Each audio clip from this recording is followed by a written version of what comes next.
Olá, muito bom dia a todos vocês que nos acompanham pelo Centro de Mídias da Educação de São Paulo. Eu sou o Tony, o seu professor de matemática. Hoje a gente vai continuar falando sobre as igualdades, mas eu vou fazer aí, vamos dizer, uma pausa para falar um pouquinho sobre um tema que é importante para que a gente também possa calcular valores ocultos, né? Eu vou falar já, não vou dar spoiler. Antes de falar qualquer coisa, bom dia, Sidney, como é que você tá? Bem-vindo à nossa aula. É isso aí, muito bom. E assim, para brilhantar mais ainda essa aula, porque já está brilhante. Tem eu aqui, tem o Sidney aqui, mas vai brilhar mais ainda porque ela está aqui hoje. Viviane Leal, bom dia. Bom dia, Tony. Bom dia, pessoal. Que bom que vocês chegaram aqui para a nossa aula. Sejam todos bem-vindos. Eu quero dar bom dia e oferecer paz e bem aqui para o professor Francisco, do Nelo Lourenço. Eu sempre, gaguejo aqui na hora de falar, a dicção tá ótima aqui, lá da Leste 1. Também a escola Edson Rontani de Piracicaba, a escola Padre Tiago Alberione com a professora Maria. Tem vários professores aqui, ao longo da aula eu vou cumprimentando a todos, certo, Tony? Muito bom. Eu queria começar essa aula fazendo uma pergunta para você. Antes da gente subir a habilidade, eu vou deixar você pensando um pouquinho aí, tá certo? Entre ter razão e ser feliz, você prefere o quê? Pera aí, não responda agora. Enquanto você vai pensando aí, eu vou subir aqui as habilidades pra gente ver, né? São as duas do sexto ano, a 14 e a 15, né? Então a primeira fala sobre reconhecer que a relação de igualdade matemática não se altera ao adicionar, subtrair, multiplicar ou dividir, ou seja, fazer as operações básicas aí dos dois lados, né, da igualdade, nos dois membros, por o mesmo número. E utilizar essa noção para determinar valores desconhecidos na resolução de problemas. Isso a gente trabalhou muito, né? A gente falou da balança, que se a gente adicionasse os mesmos valores, multiplicasse os mesmos valores, subtraísse, retirasse valores das cumbuquinhas da nossa balança, né? Foi ótima essa aula. A igualdade ela vai permanecer, ela não vai mudar. Tá? Então a gente apresentou isso através da balança e também a gente viu essa questão de localizar valores ocultos brincando com o baralho, né? A gente viu lá, fazendo magiquinha, descobrindo quais eram as cartas. Eu brinquei de carta com você também. Demais, brinquei com o Osmar também, né? Jogando baralho aí, foi muito legal, né? E a gente viu que dá pra gente trabalhar essa ideia de igualdade e, vamos dizer, descoberta de valores ocultos, utilizando as cartas do baralho. Você pode usar as peças do dominó ou qualquer outra peça numerada aí, você vai conseguir fazer também. E aí a nossa habilidade 15 diz o quê, ó? Resolver e elaborar situações problema que envolvam a partilha de uma quantidade em duas partes desiguais, que foi a aula de ontem, né? A gente falou bastante sobre essa ideia aí de um tem uma parte maior que a outra, pensando na multiplicação. Por exemplo, a Vivi, vamos dizer assim, tem 3 vezes mais dinheiro que eu. Isso pode estar próximo da realidade, Ô, tá? Glória! Então, multiplica! Exatamente. Então, se ela tem 3 vezes o que eu tenho, se nós tivermos 2.000, né? A gente divide em 4 partes. Dessas 4 partes, 3 é suas, 1 é minha. 1.500 eu tenho. Olha aí, ela aí, a estrelinha dourada pra Vivi, muito bom. É isso mesmo. E é muito prático, né? Foi legal você ter respondido rápido pra galera perceber que é uma coisa prática, na verdade, né? Se ela tem 3 partes, né, e eu tenho uma parte só, ao todo nós temos 4 partes. Então o todo tem que ser dividido por isso, né? Verdade. E a gente vai falar bastante sobre isso hoje, né? E o que mais que a gente tem aí? Nós temos... envolvam a partir de duas partes desiguais, envolvendo relações aditivas e multiplicativas, bem como a razão entre as partes, né? E entre uma das partes e o todo. E hoje a gente vai falar um pouquinho sobre essa ideia de razão, né? Vai parecer que eu já estou fugindo um pouquinho do assunto da igualdade, mas é importante falarmos sobre isso hoje para que as nossas próximas 2 aulas elas sejam mais ricas ainda, tendo essa noção do que é essa ideia de razão. E aí eu fiz uma pergunta para a Vivi e você pode responder. O que você prefere? Você prefere ter razão ou você prefere ser feliz, Vivi? Eu gosto de ser feliz, viu, Tony? É mesmo? Eu vou falar pra você que ter razão me faz muito feliz, viu? Eu prefiro ser feliz, né? Por que eu tô falando? As pessoas falam assim, né? Numa discussão, né? A gente fala, alguns homens falam assim, é melhor ter paz do que ter razão, né? Mesmo? Pra evitar o conflito. É isso mesmo. Mas, ó, quando eu penso em razão, eu penso numa ideia de justiça, né? Na matemática também, quando nós falamos em razão, nós estamos falando, né, que se formos fazer uma divisão baseado nessa razão, a gente vai estar fazendo uma divisão justa. E nem sempre a divisão justa é em partes iguais, né? Por exemplo, uma pessoa que trabalha mais, teoricamente, dentro do mesmo trabalho, né, ela teria que ganhar mais proporcionalmente ao tempo que trabalhou. né? E Faz essa sentido. ideia de igualdade é importante. Você fala o quê? Desculpa. eu te Não, é cortei. que o professor Hilário, ele diz que prefere ter razão também. Ah, isso Concordando foi com hilário, você. hilário! É verdade, é bom ter razão. E na matemática também. Por isso que a nossa aula hoje se chama É Bom Ter Razão. E aí, a gente já vai começar falando um pouquinho sobre bichinhos de estimação, né? Olha só, tem uma figurinha aí na tela, né? E tá dizendo assim, quantos cães e quantos gatos há nessa figura? Eu vou dar um minutinho pra galera contar. Vamos Sim, fazer ó, isso? Vão, enquanto a pessoa já vai contando aí, vocês vão contando, ó. O Caio e o Matheus, que estão lá com o professor José Neres, o Caio diz que ele prefere ter razão, e enquanto que o Matheus também prefere ser feliz. Ah, ele olha acha. aí, né? Olha que bacana, né? Então, gente, ó, um minutinho para vocês contarem os cachorrinhos e os gatinhos aí, e a gente já volta aí para falar um pouquinho sobre essa ideia de razão. Bom trabalho.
Voltamos aqui, Tony, ó, temos aqui a Escola João Batista Negrão, Filho de Rio Claro, a Escola José de Campos de Indaiatuba, a Escola Heloísa de Assunção de Osasco, João Ramalho de Diadema, o professor Terêncio da Escola Antoine Saint-Exupéry, né? Exupéry. Antoine de Saint-Exupéry. Eu só sei que Olha ele que é bonito. o escritor do Pequeno Príncipe. Eu E sempre era lembro. piloto também. Ele era piloto, muito bem. Com sexto A e sexto B. O pessoal tá dizendo aqui, ó, 7 gatos e 7 cachorros, lá o Galharini. Também tem gente que tá falando, tem ao todo 13 bichinhos, a Escola Valdomiro. Olha. Ou 6 cachorros e 8 gatos, o Caio tá dizendo. Tá meio bagunçado, é 8 gatos e 6 cachorros. E aí? Porque eles estão amontoadinhos, né? Vamos olhar na tela aí, ó. Eu Bora. fiz um esqueminha, Vivi, pra gente poder enxergar melhor isso, tá? Ó, eu vou subir aí os cachorrinhos e os gatinhos e eu vou contar, tá bom? Opa! Gente, olha que bonitinho, né? Não estava esperando, tomei um susto aqui. É Olha o aí. Mavis é ótimo aqui na sonoplastia. Veja só, eu vou contar um dos bichinhos aí, ó. Primeiro eu vou contar os gatos, ó. Eu circulei de roxinho, ó, os gatinhos aí, tá vendo? Os Mas isso- gatinhos escondidinhos, ó. Isso aqui é um gato? Nossa, jurava que Esse era é um um cachorro. gatinho, né? É a Primeiro. raça Sphinx, né? É um gato canadense. O pessoal pensa que é egípcio, mas não é canadense. Sabia disso? Pois é. Não, eu já pensei que fosse logo um cachorro, nem sabia. E aí, contando aí os círculos roxinhos, a gente percebe que tem 8 gatinhos. Tá? Muito bem. E aí, vamos contar os cachorrinhos agora. Olha lá, os cachorrinhos. Que bonitinhos, ó. 1, 2, 3, 4, 5, 6. Então, nós temos aí 8 gatos e 6 cães, né? E aí, Vivi, uma coisa que é legal a gente falar agora é dessa ideia de razão e proporção, né? Então, a gente pode escrever uma razão aí entre cães e gatos, tá? Observa aí como é que fica essa ideia. Dá uma olhada, ó. A divisão entre cães e gatos, né, do número de gatos para o número de cães, é a mesma coisa que dividir 8 por 6. Né? E essa apresentação não precisa necessariamente ser dessa forma, como está apresentado na fração, porque a gente pode simplificar essa fração. E simplificar a fração, o que é mesmo, Vivi? É dividir pelo mesmo número, em cima e embaixo. Perfeitamente, né? Nesse caso aí, Vivi, a gente pode dividir por 2, né? Sim, porque ambos são pares. Muito bem. Tô afiada. Então, ó, a razão de gatos para cães é de 8 para 6. E perceba, né, que a gente colocou aí a razão de gatos para cães, tá? Então, como é de gatos para cães, tem que vir primeiro o número de gatos e depois o número de cães, tá? Nessa ordem respectiva, tá certo? Muito bem. A razão de gatos para cães é de 8 para 6. Ó, outra forma de escrever, né? Então, a primeira tá, a razão de gatos para cães é de 8 para 6. A outra tá, a razão de gatos para cães é de 8/6, né? É uma forma de apresentar também. Outra forma de apresentar, a razão entre gatos e cães é de 8, sinalzinho de divisão ali, para 6, também é uma forma, né? E há 8 gatos para cada 6 cães, também é uma forma de dizer isso. 4 formas diferentes de falar, você viu aí? Perfeito. E aí, a gente pode simplificar também, Vivi. A gente pode falar que é a mesma coisa que 4/3. Neste caso aqui, ó, dividindo em cima por 2 e embaixo por 2 também. Certo? Muito bem. Continuando a falar nessa ideia de razão, o que que nós temos aí também, ó? Dá uma olhadinha. O que está escrito aí, ó? A razão deve ser escrita de forma respectiva. Então, se eu falo a razão entre o dinheiro da Vivi e o dinheiro do Tony, vai vir primeiro o dinheiro da Vivi na parte de cima e o dinheiro do Tony na parte de baixo. Tá? Claro que vai ficar milhões para alguns reaisinhos, né? Mas é pouca. Eu amo falar de dinheirinhos. É isso aí. Então, vamos lá. É bom que a razão seja escrita na forma mais simplificada possível. É bom, tá certo? Sim. Existem situações que você pode deixar assim lá na forma sem ser simplificada, mas é bom que esteja sempre simplificado, principalmente quando a gente estiver respondendo questões aí das APs, do Saresp, dos vestibulares, concursos públicos, né? Sempre simplificado, tá? Vamos lá, o que nós temos mais? Os números na razão nem sempre representam valores absolutos. O que isso significa, né? Eu tive uma hipótese aqui, porque ali na contagem você contou 8 por 6. Sim. Mas poderia ter contado 4 para 3. Representa a mesma ideia, sim, só que a quantidade, o número ali, o valor numérico é diferente, né? Exatamente. Esse 4 não significa que são 4 gatos. 4 gatos, né? Pode ser outra coisa. E aí, representando essa ideia, Vivi, olha o que é que fala, ó. A razão entre doces e salgados comprados para uma festa é de 4 para 5. Veja que está respectivo, né, Vivi? Ó, doces para salgados, né? E aí eu tenho aí 4 para 5, né? Pensando nessa ideia, olha como é que fica, ó. Eu pintei de roxinho, ó, os doces, tá vendo? A palavra doces e o número 4 estão pintados de roxinho, porque eles são, no caso aí, respectivos aí no caso. E aí, o professor Disseu falando, né, sobre redução de fração, né? Simplificação de frações, redução de frações. Muito bem aí, professor Disseu, muito obrigado, tá? E aí, ó, os salgados eu vou pintar de verdinho, né? Ficou 5. Então a razão entre doces e salgados é de 4 para 5. Nesse caso, Vivi, não dá para simplificar, porque nós não temos um divisor comum entre o 4 e o 5. Então a nossa razão fica dessa forma mesmo, né? Só que aí, pessoal, ó, olha que coisa engraçada, ó, no quadrinho rosinha que está aparecendo. Mas é claro que não há apenas 4 doces e 5 salgados. Não dá para fazer uma festa assim, né, Vivi? Não, de jeito nenhum. Fazer uma festinha, chego lá na festinha na casa da Vivi, só tem 4 doces e 5 salgados. Gente, olha, eu vou passar vou fome. Embora, né? Só eu devo comer uns 50 salgadinhos. Já começa por aí. Se não é para comer salgadinho em festa, eu nem vou. É isso aí, tem que ter bolinha de queijo. Principalmente a bolinha de queijo. E aí, o que eu tô querendo dizer? Tá 4 para 5, né? Esse 4 não significa que são só 4 doces, né? E esse 5 não significa que são apenas 5 doces. Para a gente poder definir valores reais, eu preciso de pelo menos um valor real. Ou eu descubro, ou eu tenho aí essa informação de quantos doces são, ou eu tenho o valor dos salgados, ou eu tenho o valor total. Eu preciso saber um valor absoluto, um valor real, né? E aí, ó, o que eu propus aí? Ó, se eu falasse pra você que tem 8 doces, você já saberia quantos salgados tem, né? Sim, saberia. Ó, se eu tenho 8 doces, deixa eu voltar tudo. Eu achei legal o que você falou. Eu vou voltar, ó. Se eu tivesse 8 doces, quantos salgadinhos eu teria? Teria que ter o dobro também. Teria que ter o dobro também. Então, se daqui para cá eu multipliquei por 2, daqui para cá eu vou multiplicar por 2 também, né? E aí eu tenho o 10. Eu teria 10 salgados, né? E aí a gente já começa a perceber, Vivi, que a ideia de igualdade aparece aí na nossa aula, né? A igualdade está presente nessa ideia da proporção, tá? Então, uma fração tem que ser igual à outra. Se eu multiplico a parte de cima por um valor, eu tenho que multiplicar a de baixo também. A mesma coisa acontece com a ideia da divisão, tá certo? E aí, dá uma olhadinha. Se o número de doces é 40, quantos salgados foram comprados, né? Você viu que a gente mostrou aí com a ideia do 8 que você sugeriu aí muito bem, né? Muito legal com a sugestão. Então, já que a gente já sabe que são 40 doces, eu pergunto pra galera em 1 minuto. Será que 1 minuto vai rolar? Eu acho, vai rapidinho, vai essa sim, tá ó. facinho. Em 1 minuto, quantos salgados são, pessoal? Pensando que é uma igualdade, eu tenho que manter a proporcionalidade. 1 minutinho pra você, bom trabalho.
Voltamos aqui, Tony. Ó, os aluninhos da professora Simone, da escola Simone Machado de Guarulhos.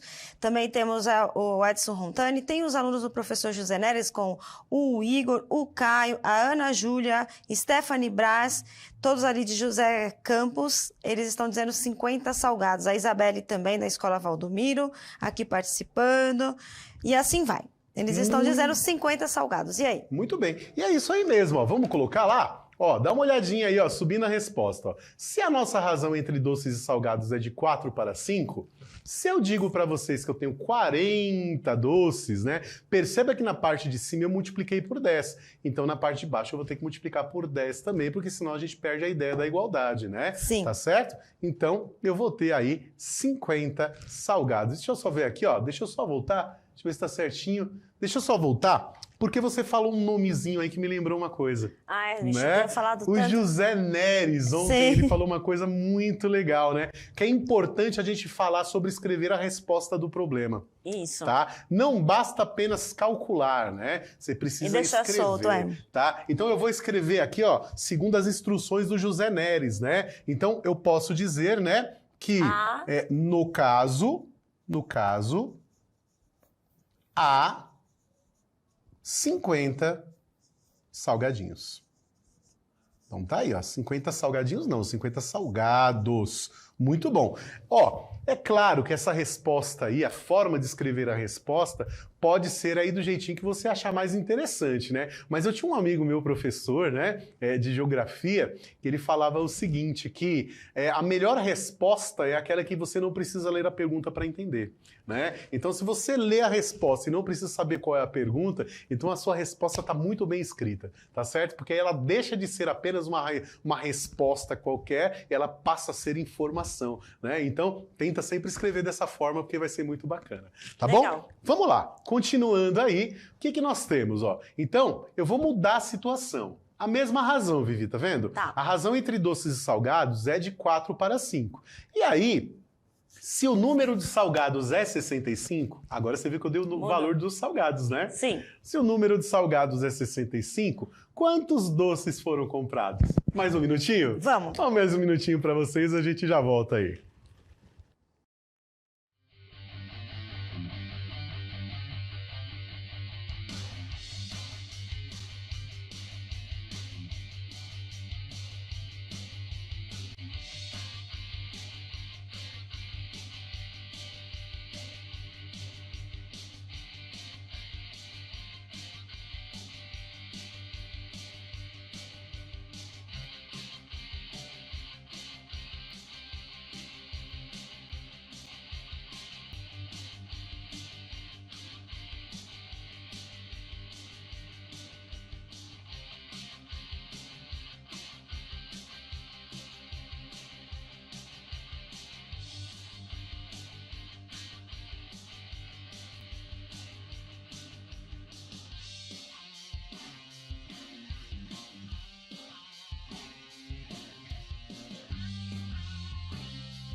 Voltamos aqui, Tony, os aluninhos da professora Regina Xavier, ela é PCNP de Matemática da Diretoria Ourinhos, ela está presente e está falando, manda um abraço aqui, manda um abraço aí para vocês do Centro de Mídias, estão mandando um abraço para a gente, muito obrigada, Pro Regina. Bom, os alunos aqui, ó, da Pro Tânia, da Pro Bruna, o pessoal está dizendo aqui 52 doces, Tony, e aí? Vamos ver então? Bora. E aí a Vivi, ela falou uma coisa que é bem legal, né? Vamos escrever agora essa ideia pensando na igualdade, né? Você já deve ter visto no caderno do seu irmão mais velho ou de algum coleguinha seu que seja mais velho, esteja mais adiantado aí, a ideia do X e do Y, né? Mas eu sempre falo que quando a gente tem um valor desconhecido, né? Costumo falar dessa forma, tá? Não fica sempre usando X e Y, não, porque às vezes você pode se confundir um pouquinho, né? Eu digo que a gente vai usar X e Y quando estiver calculando cheeseburger e yakisoba. Se não, pessoal, usa a letra que define aquilo que você está procurando, né? Eu gosto também. A nossa produtora tá com fome, eu fico falando de comida aqui o tempo todo, mas é isso mesmo, gente. Trabalhar com comida é muito mais interessante.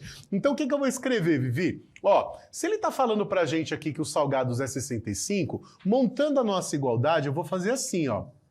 Eu vou colocar o 65 aqui embaixo e esse valor aqui de cima é o meu valor desconhecido, que eu vou representar com a letra D.